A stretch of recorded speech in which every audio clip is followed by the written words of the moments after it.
staying in Antalya, Turkey's largest beach resort city, we also explored the area around the city, specifically some of the many ancient Greco-Roman sites. The closest site is Perge, on one of the main tram lines, in what looked like a growing suburb, with a new mosque under construction. On our walk to the ruins, we passed a cute Perge-themed children's park. Originally founded before 1200 BCE, Perge was part of the Hittite Empire, the Persian Empire, the Greeks under Alexander the Great and his successors, followed by the Romans and Byzantines, and finally the Seljuk and Ottoman Turks.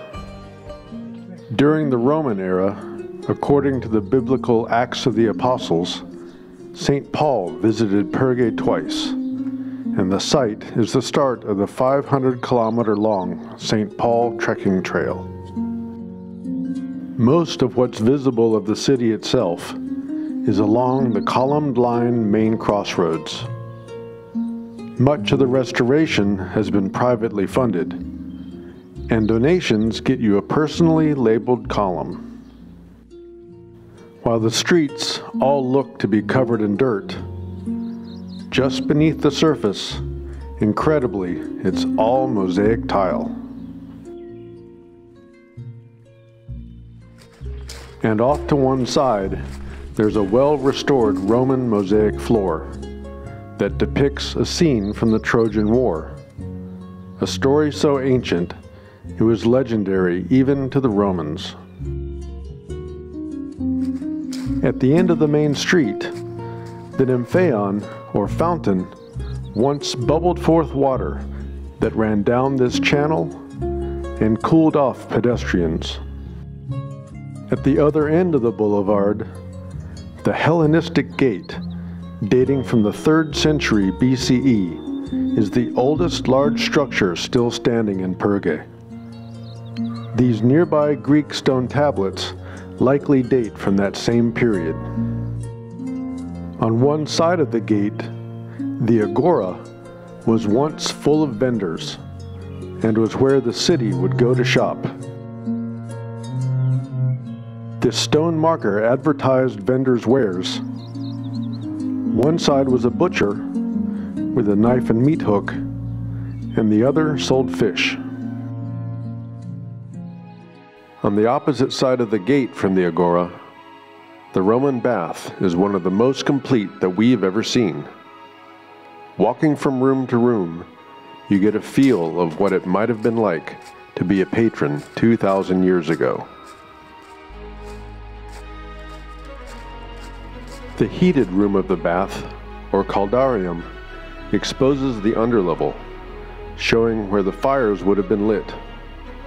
Exactly how it's laid out in more modern Turkish baths, hammami that took their designs from the Byzantines. Outside the main city, the amphitheater was closed for restoration. But next to it, the hippodrome was wide open. An oblong predecessor to the modern sports stadium, the hippodrome was used to host chariot races and other athletic events. And even though half of it was buried in sediment, it was still an impressive sight to behold. Another ancient site, about an hour away by car from Antalya, Termessos lies 2/3 of a mile above sea level, tucked into a strategic pass in the western Taurus mountain range. Long overtaken by the forest, and mostly in pieces, unrestored and even unexcavated, Termessos remains as remote and inaccessible today as it was in antiquity. A city that thwarted Alexander the Great's attempts to capture it. 400 feet below the main city that Alexander called an eagle's nest, the temple of Artemis and Hadrian, in ruins except for the entry portal, welcomes visitors to Termessos. The half-mile trail through the woods takes you up above the temple past remnants of the recent winter snow, with spring's first crocuses poking through. Finally reaching the main city walls, you appreciate why Termessos was so easy to defend from attack. But the city's remote location was also its downfall, as sometime before the 1st century CE, an earthquake destroyed the aqueduct, and with no fresh water source, the upper part of Termessos had to be abandoned. So for 2,000 years, these stones have laid mostly undisturbed,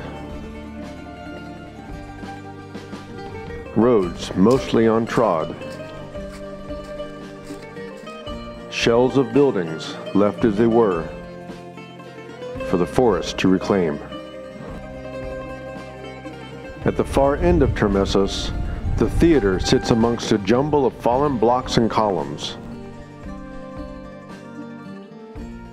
Its crumbling walls and steps perched at the edge of the forest.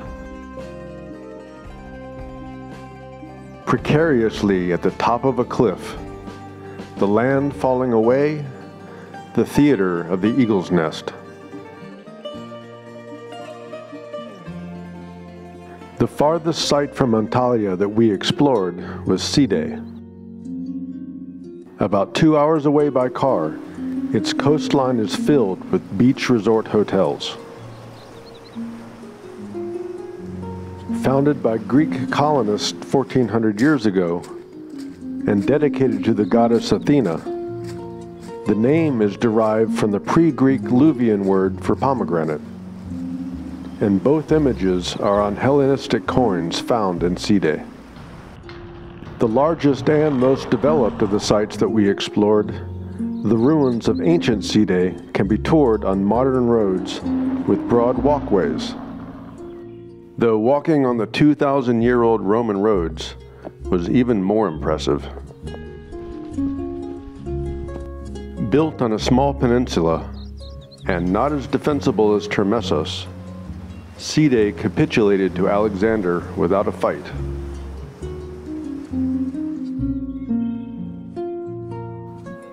Under Roman rule, it was a provincial capital and grew to 60,000 inhabitants by the 4th century, with a bustling center based around the theater that could seat an audience of up to 20,000. Next to the theater, the Agora Central Marketplace was the heart of commerce in Side.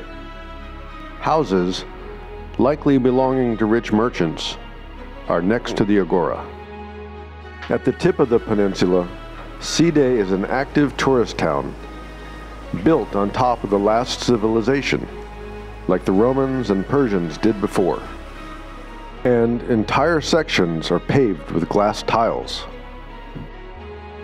Condensation can be a problem, but it was so cool to be able to look down literally through time onto pieces of Roman buildings and mosaic pavement.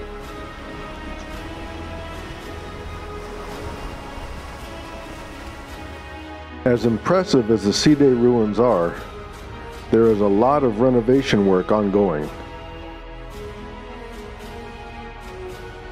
Large parts of which are privately funded, and clearly a lot that still needs to be done.